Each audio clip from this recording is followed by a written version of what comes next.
Hey guys, this is Alfred back with another video. So in today's video, I just want to talk about the version 3.2 phase 1 banners and whether or not these characters are worth your Primo Gems or not. And with every single one of these videos, please pull for your favorite characters first. This is a gacha game, so please pull for your husbandos and waifus. Doesn't mean a character is meta, means you should feel enticed to pull for them. But if you are here for a meta perspective, I am here to give you guys my thoughts on which of these characters are very strong for your account. And with all that said, let's begin with this video. So for the phase 1 banners, we have a total of 4 characters. The new character which is being added to the roster is going to be Castorice. She is a quantum remembrance character, and boy oh boy is she really gonna shake up the Honkai style meta. She is a character that uses her team's HP as a resource, so she has amazing synergy with characters that like to use HP as a resource. For example, Mighty and Blade, these are 2 characters that can synergize super well with her.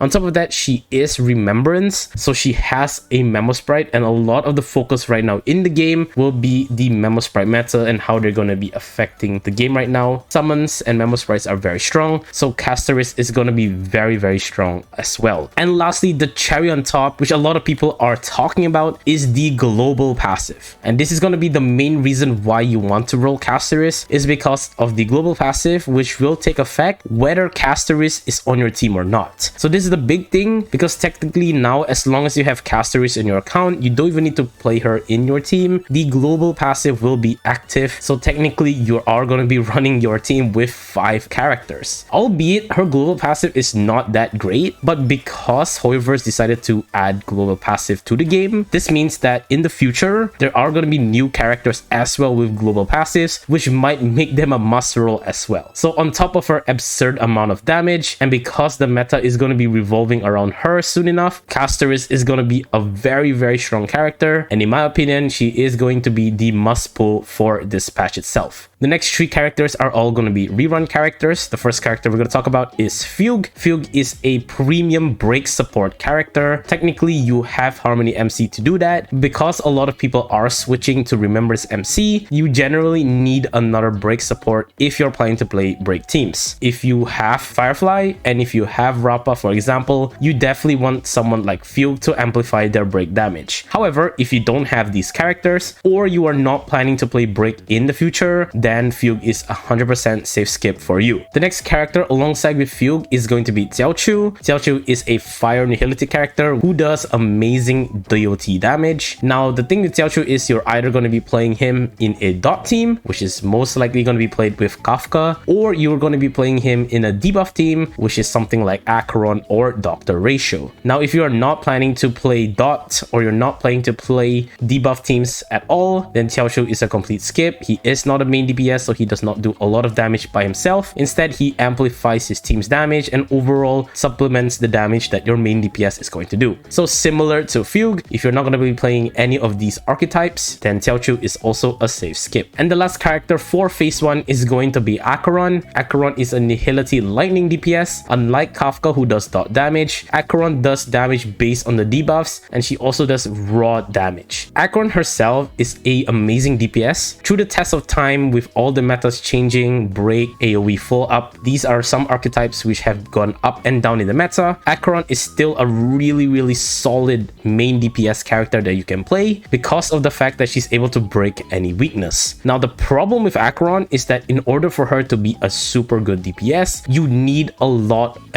of investment on her. Whether it's getting Eidolons or her light cones, or even just building and investing a lot in her supports, Acheron is a very expensive character, and you really need a lot of investment on her and her team in order to make Acheron a top tier DPS. So if you are not ready to invest highly in a character, or you are a newer player, I would steer clear from Acheron for now. However, if you are a veteran player and you want a character which is very flexible and can be played in even a lot of the metas, I then recommend you to pull for Acheron. Although with the new changes, especially summons coming up, the meta is going to shake up again, so I would recommend to still watch the meta a little bit more to see if Acheron is more viable. So in conclusion, which of these characters should you pull for this meta? The first and only character I 100% recommend in this phase 1 is going to be Castorice. Castorice is just very amazing. She does a lot of great AoE damage, and her global passive is going to be start of a new meta. And also, if you are planning to play any of the specific archetypes, you can look to pull for Fugue or Jiaoqiu. And finally, if you're ready to invest in a DPS, or you're planning to pull for her Eidolons, then you can pull for Acheron. And with all that said, thank you guys so much for watching this video. If you like this video, please do leave a like. It shows me I should do more. Comment down below who you are planning to pull for in this phase. And finally, do subscribe. We will be doing more videos like this in the future. And with that,